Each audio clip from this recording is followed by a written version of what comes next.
So it will be in English. I hope that's not a problem for you. As a researcher at Stockholm University, I do research into climate activism. I've been doing that since about 2012, since the beginning of my PhD.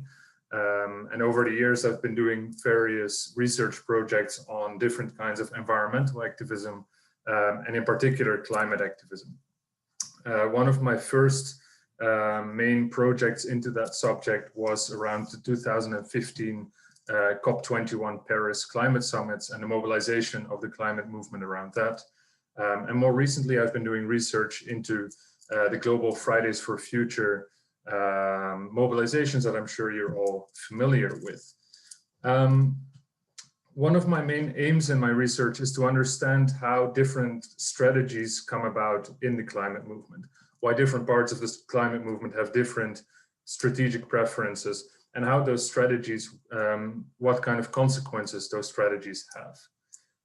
And tonight I want to be talking about one of those strategies or one of those strategic questions that I think is quite fundamental to today's climate activism. And that's the question, demand action or do it yourself. What I mean exactly by that will become clear in a minute. So we've known about the problem of climate change for quite a while now, perhaps longer than you might think. Actually, in 1859 already, a researcher named Tyndall from the UK already predicted that something like climate change might come about as a result of the CO2 emissions that result from burning fossil fuels that, of course, people were already doing in those days of the early industrial revolution. A bit more recently, but already for quite some time now, people have been protesting and being engaged in various forms of activism to demand that states do something or do more about this problem of climate change. The picture you see here is taken in Copenhagen in 2009 at the big climate summit that was held there. But actually climate activism goes back in time already, a bit longer than that. One could say that throughout the 90s, we see it slowly emerging. And in 2000, in The Hague, in the climate summit, there we see the first larger climate demonstrations, or at least the more visible climate demonstrations emerge, leading into this one in 2009 in Copenhagen, one of the most significant ones to that date. And of course, as we all know, we've also seen much more recently still very visible climate demonstrations, perhaps more visible climate demonstrations than we've ever had before. Under impulse of Greta Thunberg, who started her demonstrations, of course, in Stockholm outside of the parliament in August 2018, we slowly saw the emergence of a global wave of climate demonstrations. So that raises some questions, of course. Since that has been happening already for some decades now, we need to ask, what are the similarities between what has been happening so far and what is happening now? Has anything been changing, or do people just keep doing the same thing over and over again? Is it, using the definition of Einstein, madness to keep doing the same thing over and over again, expecting a different outcome, or is actually something fundamental changing? One of my arguments tonight is that something is indeed fundamentally changing. Even though climate activism can, of course, sometimes on the outside look the same and look like a repetition over time. Let's take the example of the two pictures we have here. On the left, we have a blockade. We see people sitting in the street, clearly occupying a space out of demonstration, again related to climate change. On the right, we also see people blocking something different, a coal mine, but we see a similar tactic. We see a blockade in relation to climate change. So these two pictures might look similar, but there's actually something very different going on. And to understand that, we need to look inside what these protests are all about. Starting with the demonstration on the left, the Extinction Rebellion demonstration. This demonstration and the ones that are part of the Extinction Rebellion campaign that I assume you are familiar with by now has been rallying around the following set of 3 demands. So Extinction Rebellion says, we demand that governments tell the truth about the ecological crisis. We demand 0 emissions and drawdown by 2025, especially through government action. And we demand that governments organize a more participatory form of democracy to govern the climate crisis. If we look then at what was going on behind the scenes at this other demonstration, or at this other blockade, the blockade of the coal mine, which was held under the banner of Ende Gelände in Germany, whereby on a sort of yearly basis, thousands of activists go into different coal mines and try to blockade these coal mines from operating, at least for a day or so. They explained their actions as follows. At Pentecost 2016, Ende Gelände went to Lusatia with nearly 4,000 people to block lignite mining infrastructure and show that we are the investment risk.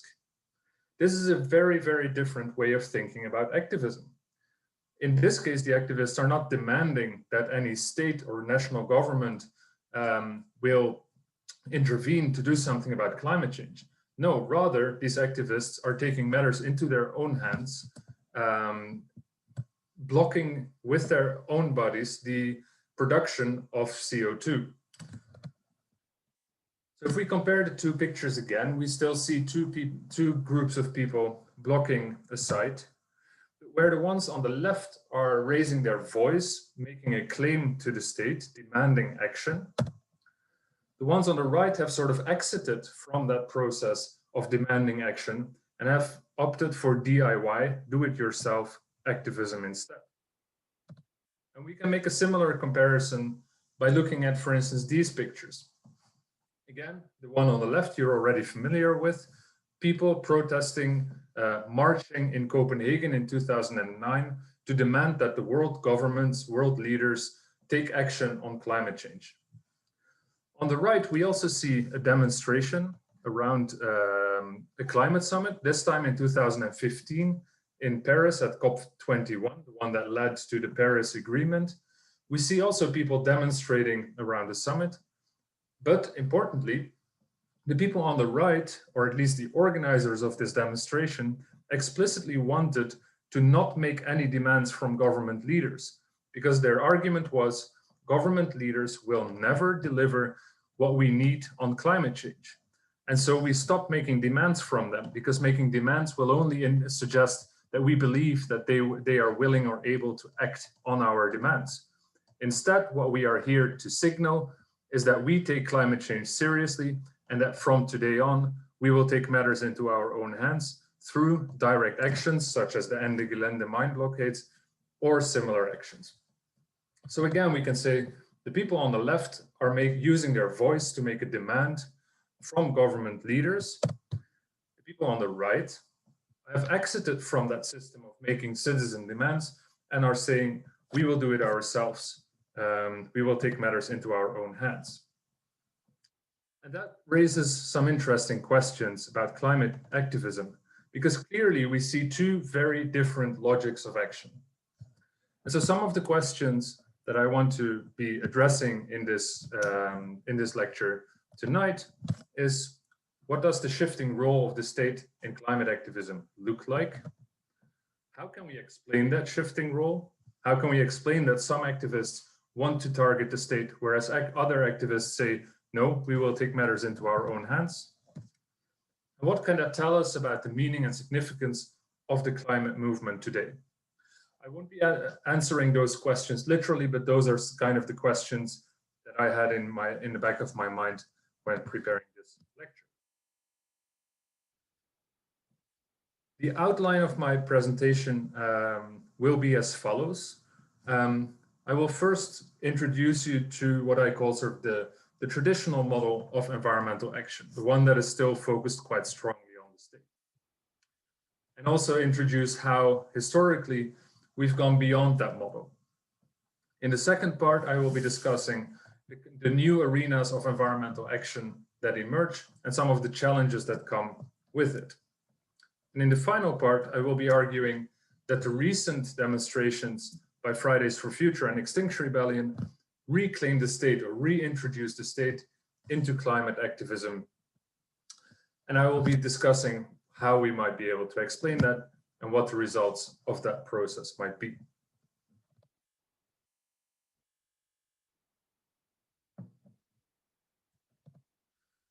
So the traditional model of environmental action can be understood, as I already mentioned, as a model of action that is focused on the role of citizens as people who demand action from the state, who demand that the state take issues like environmental degradation seriously, like climate change, that they act on those problems to protect citizens. And so states, and later on the states united in the United Nations, and in particular the United Nations climate body, became the locus of action for making demands. So the idea is that through petitioning, through demonstrations, through marches, citizens put pressure on governments to raise and to demand that governments take meaningful action on these problems.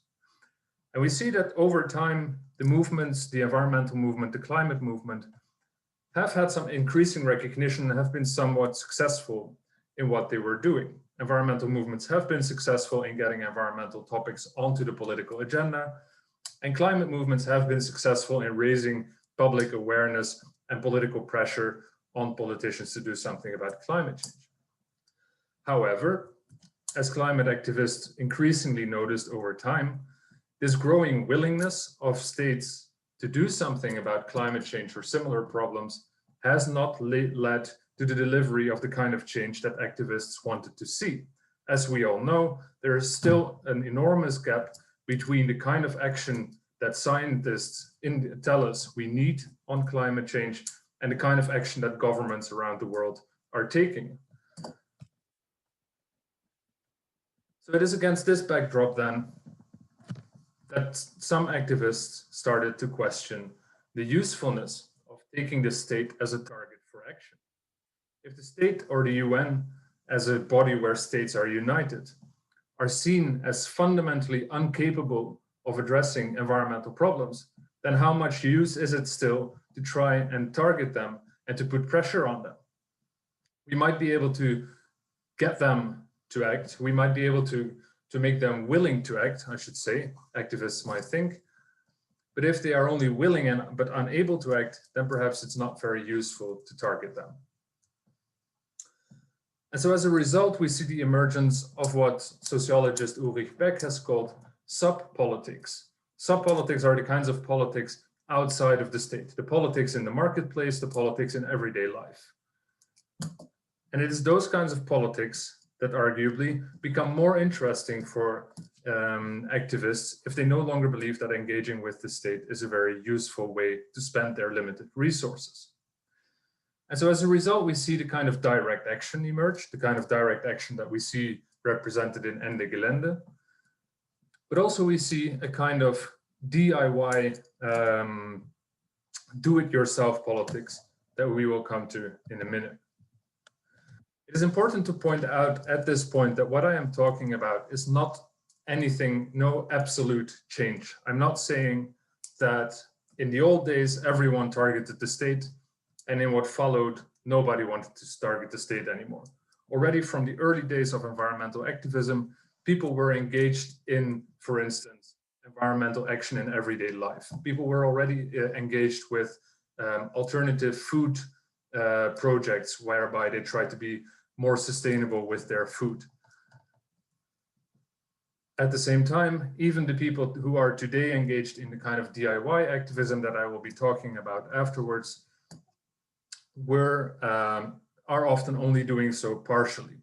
So we see over time that all these kinds of strategies, the ones that target the state, the ones that take matters into one's own hand, have all existed side by side. But what I'm arguing is that over time, as it became more and more clear to activists that the state might be unable to act efficiently on climate change, that these actions of taking matters into one's own hand became more attractive and more pronounced.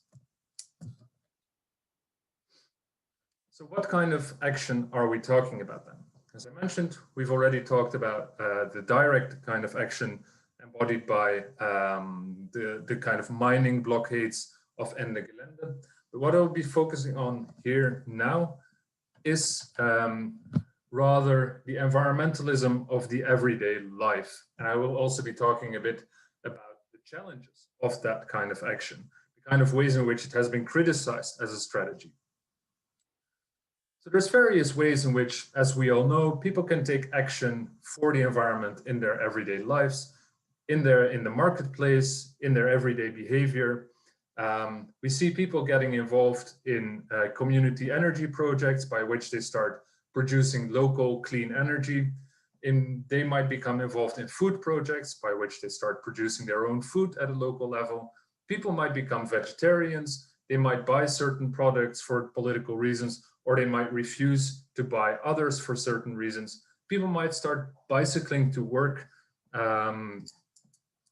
using more sustainable means of transportation, or they might choose to isolate their house or wear ethical clothing. There's many ways in which people today are engaging in environmentalism at a practical level at everyday life.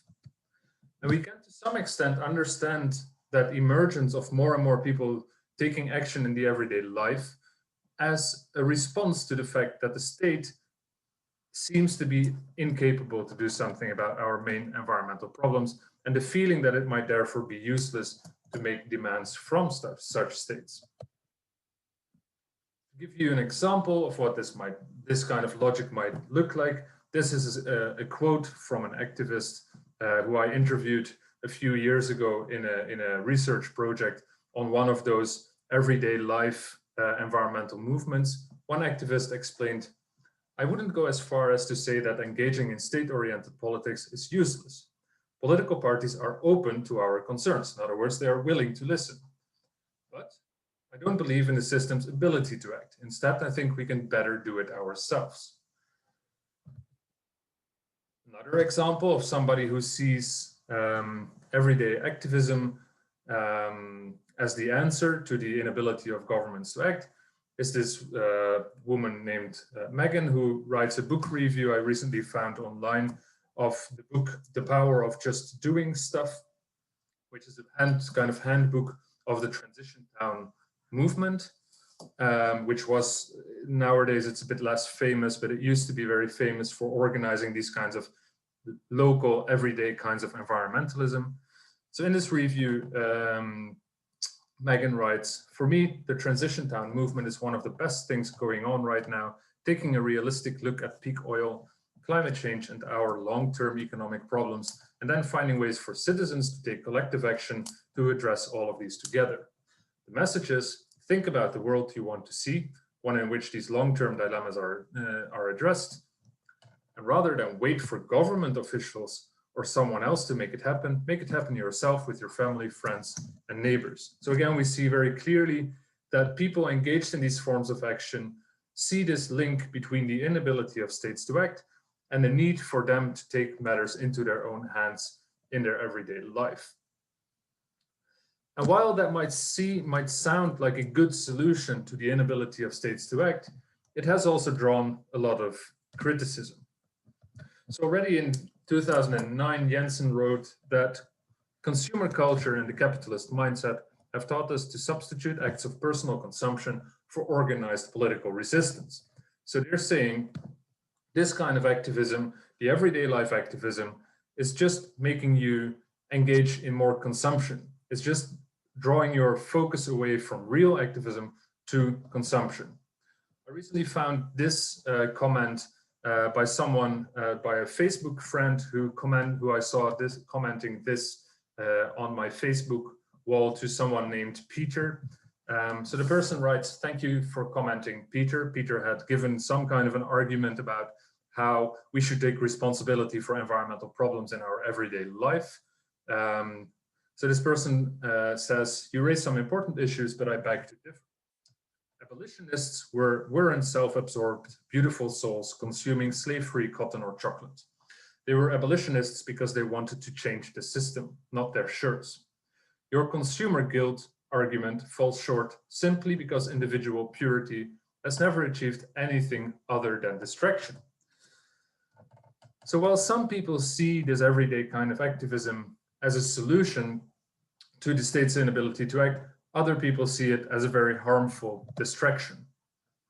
So to sum that up, there's two main concerns. Firstly, there is the concern that everyday life environmentalism does not confront the status quo or the system or whatever you want to call it, like organized resistance does. Instead, the aim is to gradually replace the status quo. However, some worry that this kind of lifestyle politics or everyday politics are too small scale. They have difficulties reaching beyond the usual suspects.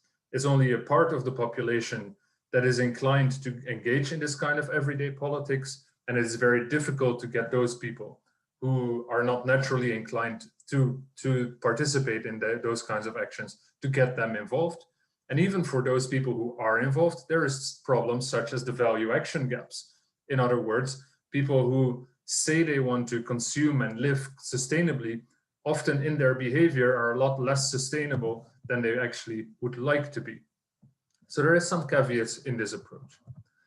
However, I think that these critiques are perhaps somewhat too harsh, even though there is, of course, an important message in them. First of all, this kind of everyday environmentalism is in research found to be spreading and scaling up.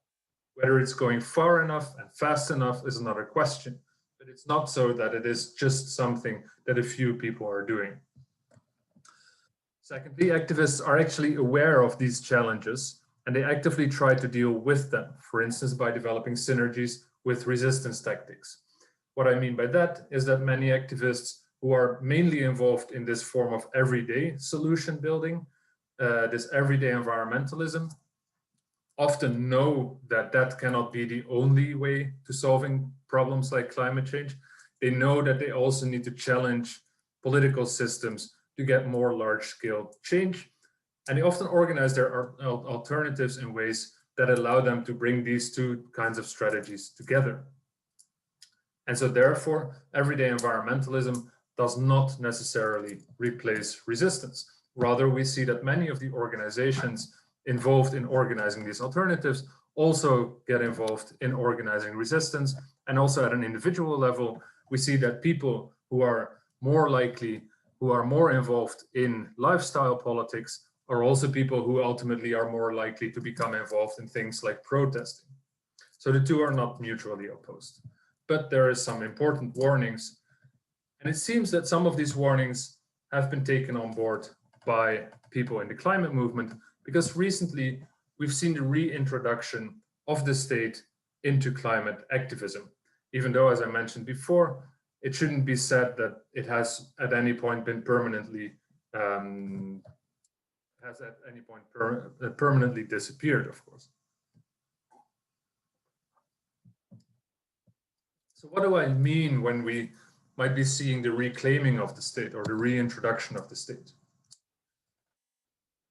Let's return here to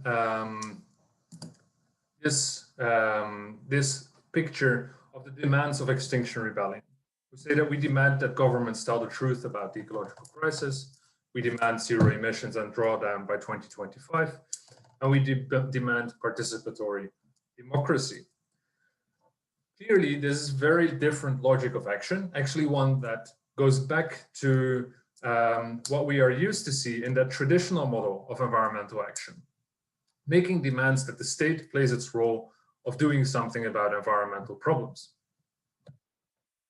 In Fridays for Future, we see something similar.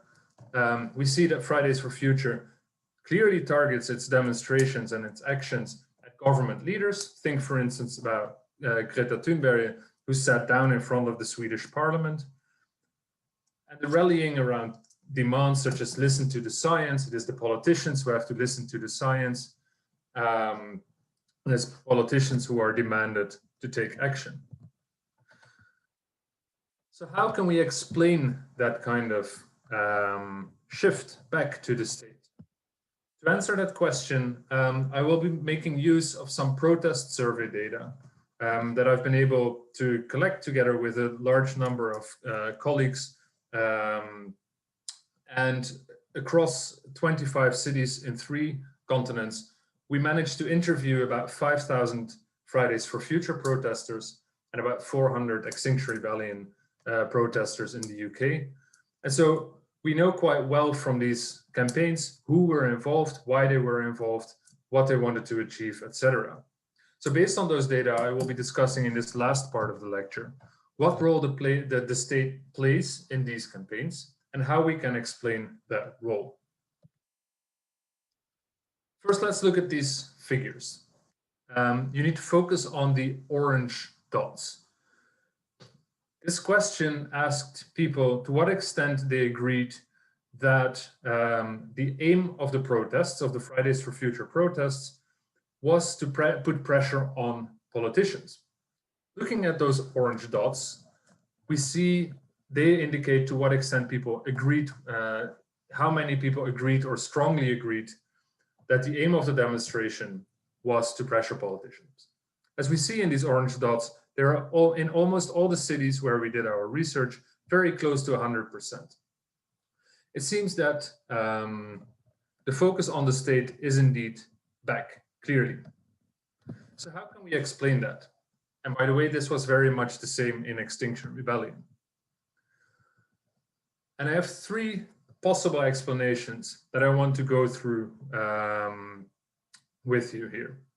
The first one is, can we say that the return of the state is a direct response to the shortcomings of a focus on do-it-yourself activism in the everyday life?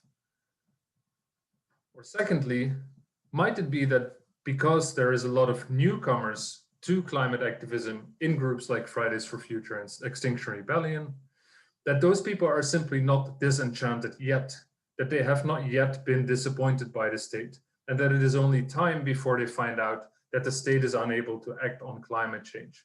And that once they find out about that, they will also start taking a more DIY approach to climate activism.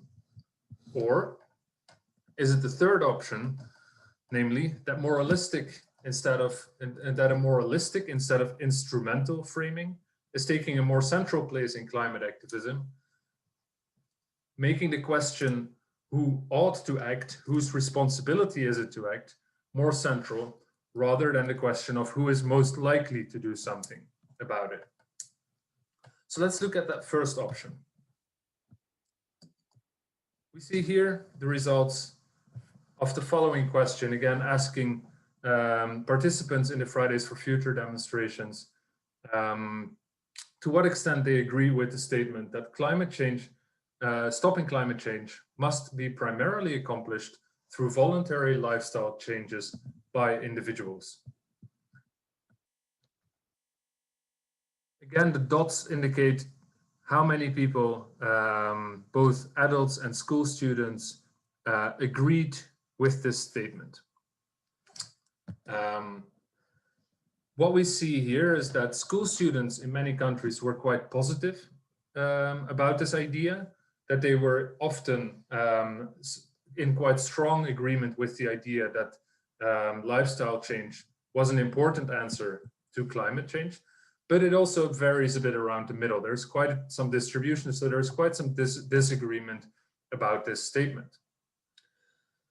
If we compare that to earlier studies on climate activists, we see actually quite a similar pattern here.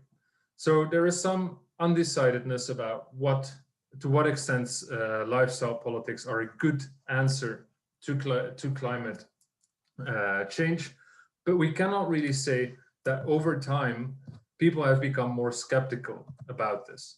Moreover, about 2/3 of Fridays for Future activists have indicated that they have themselves engaged in lifestyle politics. In Stockholm, actually, that was even 3/4 of the respondents. And in Extinction Rebellion, even 90% of the people indicated that they had been involved in some form of lifestyle politics. So it doesn't seem that these activists who are demanding state action are doing so in a clear rejection of the more everyday life DIY kind of environmentalism.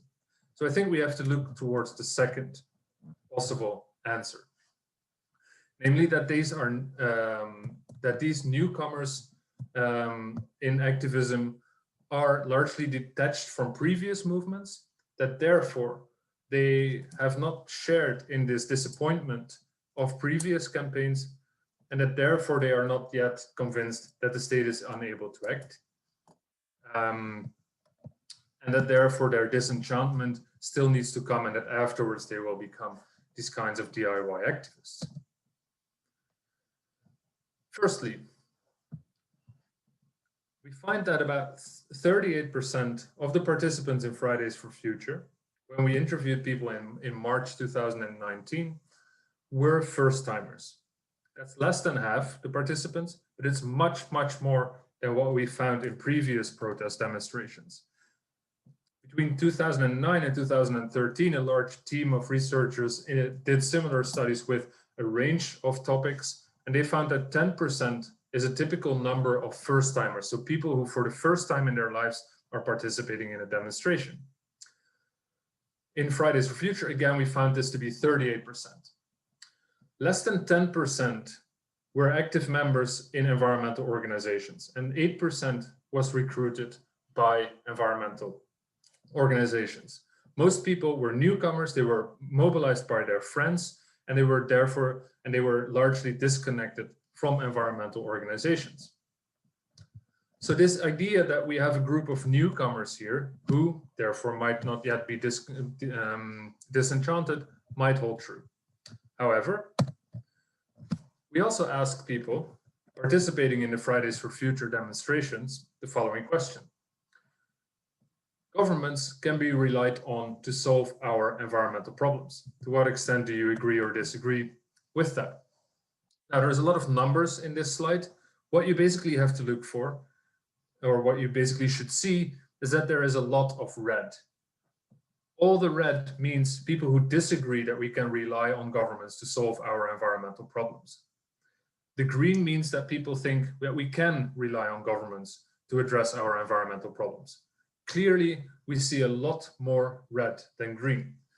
So this suggests quite clearly that within these movements, we don't have people who are sort of naively thinking that governments will simply solve this problem for us.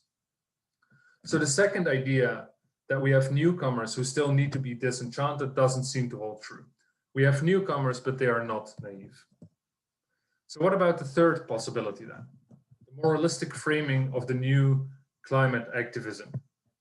Could it be that because these activists are primarily focused on making a demand based on moral conviction, that it is the moral duty of governments to do something about climate change, that they don't really care anymore whether or not that is an effective strategy? If we look at, for instance, the tone of the speeches by Greta Thunberg, this one is quite famous by now, when she said that people are dying. All you can talk about is money and fairy tales of economic growth. How dare you? Clearly, this "how dare you" emphasizes a moral statement. Similarly, let's look at this elderly Extinction Rebellion activist who's wearing a sign saying, "I am a rebel so that I can look my grandchildren in the eye." What he's trying to do is, he himself is trying to do the morally right thing of taking action on this very big problem that climate change is. What this suggests for me is that the new climate activism represented by Fridays for Future and Extinction Rebellion might be able to bring back in the focus on the state, because it is no longer very much interested in whether the state is really the actor that is most likely to solve our problems. Rather, they are saying it is our moral statement that the state has the obligation to do something about this problem. So I'd like to conclude with some thoughts about what that might mean for climate activism. First of all, it is of course true that this moralistic framing has been quite successful in bringing people to the streets. We've never seen this many people acting on climate change before. And it seems to be the case that this moralistic framing is able to do so by making the question of whether or not climate activism is going to be successful as relevant. It is simply about doing the morally right thing, not about doing the most effective thing. But at the same time, I think that this approach contains some danger of repeating previous mistakes that have already been made in earlier days of climate activism. First of all, it is quite risky to explicitly link movement success, even if it is framed in quite a moralistic way, to government capacity to do something about climate change, because experience teaches us that this might ultimately lead to disappointment when it turns out that governments again fail us on climate change. Secondly, the moralistic framing of climate change doesn't do so much towards solving political trade-offs. It doesn't do much in terms of solving the political difficulties that come with climate change, because climate action cannot be beyond politics. One question is, of course, whether or not we do something about climate change. But given that we know that doing something about climate change means fundamental societal changes, there will always be winners and losers in that process. And we need to understand that to do something about climate change. And the moralistic framing of simply saying we need to do something about climate change might not be able to do so much towards that. Thirdly, the now or never framing that is being used in this kind of activism is hard to sustain, even though perhaps now is the moment to go all in on climate activism. There is a problem, of course, that raises the question, what if not now? Do we then stop our activism? Or do we actually need climate activism to continue even if we don't meet the deadline? So these are some reflections on some of the shortcomings that the moralistic framing that seems to be so central in climate activism right now might face. So to wrap this up, I've been trying to illustrate that the state disappears and reappears as a central target for climate activism. That the disappearance of the state is largely driven by disenchantment with state's inability to act on environmental problems. And that this has led to replacement of state-oriented action with do-it-yourself environmentalism, either everyday environmental action or direct action. But at the same time, or more recently, we see that the new climate activism represented by Fridays for Future and Extinction Rebellion seems to bring the state back in. Potentially based on this moralized framing, which I argue is perhaps the most likely explanation for this trend. And finally, I argued that this moralistic framing is able to motivate climate activism even in quite desperate times, but that it comes with some risks as well. So I thank you for your attention, and I look forward to receiving some questions and answering those for you. If you want to reach me at a later moment, I see there's a small typo in this email address, but you can reach me at Joost de Moor at stadsfiet, not stadsfair.su.se. The moderator is sending me the questions through the chat. I will also just stop sharing the screen now. I see there's no questions yet from the moderator.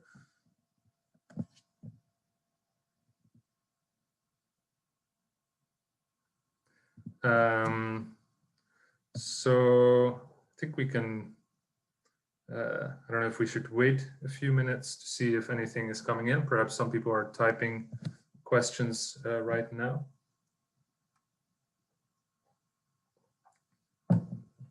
Okay, the moderator is telling me that I can wrap up and answer questions later. So again, if you do feel like you have some questions, you know how to contact me.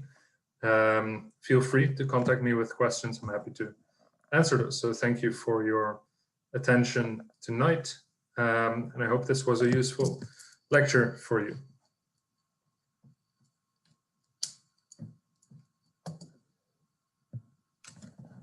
Thank you, Joost. That was great.